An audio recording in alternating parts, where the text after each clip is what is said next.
In the previous video, I emphasized that organizations have choices when it comes to managing human resources, and we distinguish between a low-road approach and a high-road approach. Now, turning to the individual and away from the organization level, managers too have choices in how they can manage their staff and manage human resources. And this video provides a quick introduction to thinking about different managerial styles.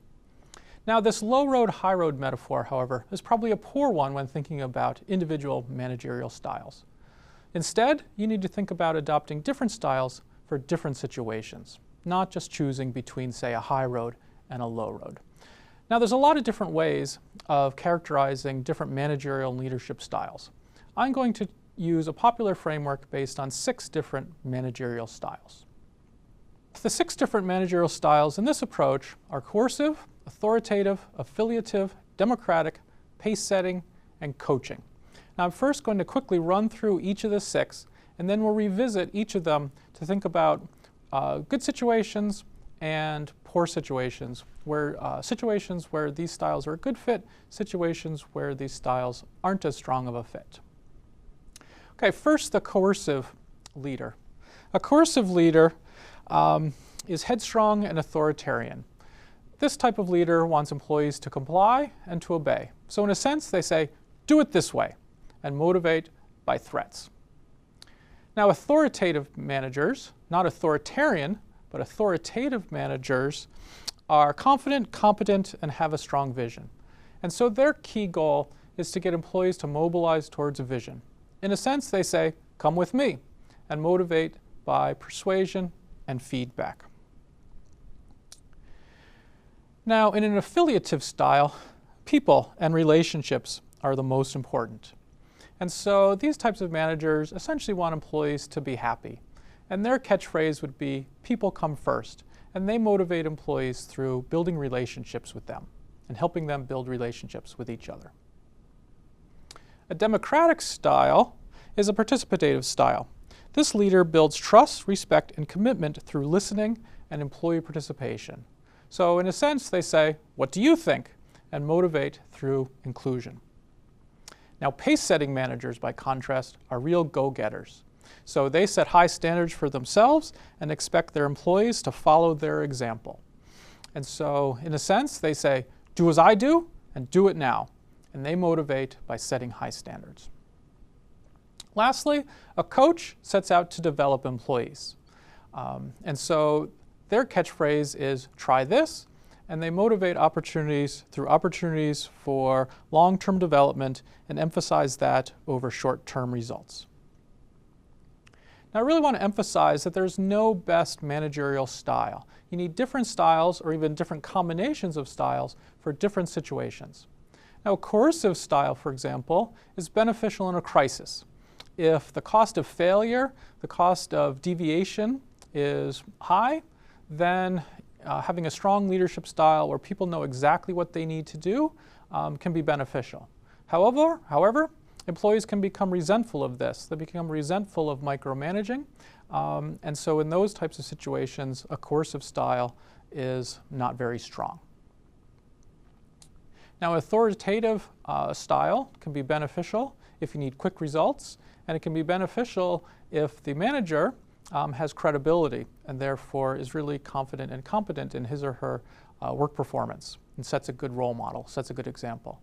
However, this can sometimes become arrogant or become authoritarian, in which case this becomes a negative rather than positive leadership style. This can be especially the case if you're working with peers or even working with people more experienced than you, and they might mistake your authoritative style for an arrogant style.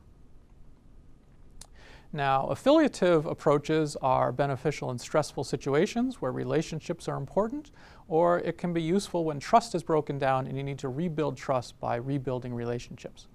However, in this approach that emphasizes relationships over performance per se, if employees need feedback and they need stronger supervision, then this is not a strong style. Also, the emphasis on relationships over results can sometimes have this workplace devolve into a situation where mediocrity is acceptable, and clearly that's not a good situation. A democratic style is beneficial when you need buy-in And it can work well when employees want to participate, they want to share their ideas, they want to be included.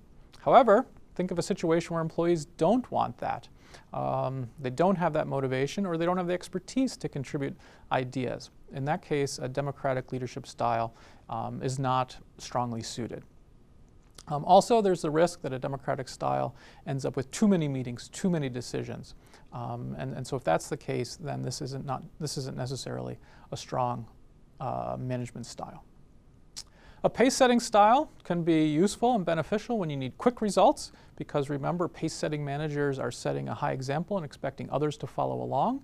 And if employees have the motivation and the skills to follow along, then this can also be a beneficial, positive managerial style.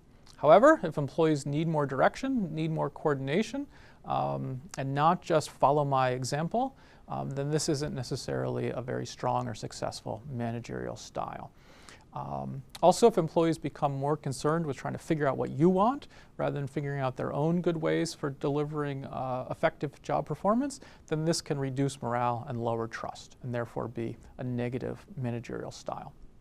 Lastly, coaching can be beneficial when employees need their strengths developed and when they're motivated to develop those strengths. However, if employees don't have that interest, or if the manager lacks the expertise to correctly diagnose employees' strengths and weaknesses, then this coaching style is not necessarily a very strong one. This also isn't a very strong managerial style in a crisis. So again, I want to emphasize that there is no one best style for managing employees. Now, research indicates that the authoritative style is the single most effective managerial style, but even that one, as we've seen, isn't perfect for all situations. Rather, you need different styles, in fact, a different combination of styles for different situations.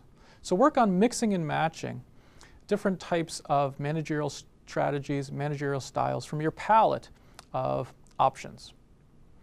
And to do this, you need to understand yourself while also understanding others and managing relationships. This requires self-awareness as well as social awareness.